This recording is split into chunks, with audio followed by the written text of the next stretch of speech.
Sio, nilikuwa najaribu kuverify information ya Mange hapa. Jaribu kuskani hii QR code jamani, ni issue serious. Ngoja uone inakosa.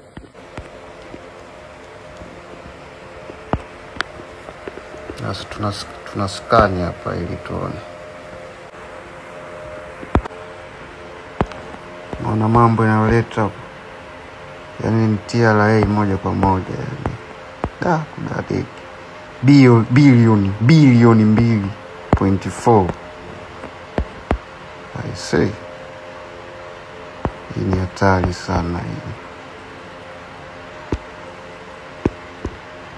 Bwana, hii ni hatari kweli kweli. Mange Kimambi ameendelea kutusanua Watanzania kuhusiana na mambo yanayoendelea kwenye hii nchi. Kila kukicha anatuambia jambo jipya, lakini hila leo ni kali kweli kweli.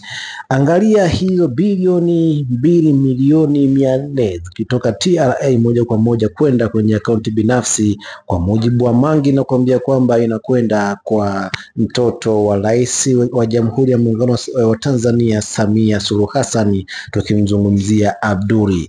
Bila shaka mapesa ni mengi sana, na ndio maana Mange Kimambi anakuwa anazungumza kila siku kwamba hii nchi inaibiwa, lakini kadri siku zinazozidi kwenda anaendelea kuwasanua Watanzania juu ya mapesa mengi yanayotoka kwenye akaunti za serikali kwenda kwenye akaunti binafsi za watu.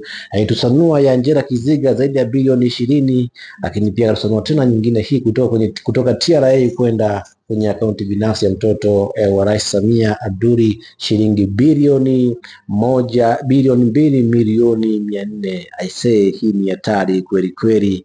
Kinachoendelea bila shaka ni changamoto kubwa sana. Kiangalia pesa hizo ni nyingi sana, wakati huku hospitali hayana madawa, lakini pia na vurugu zote. Lakini haya yote ni kwa mujibu wa Mange Kimambi, anakuambia kwamba hizo pesa zimekwenda kwa mtoto wa Rais wa Jamhuri ya Muungano wa Tanzania Abduli.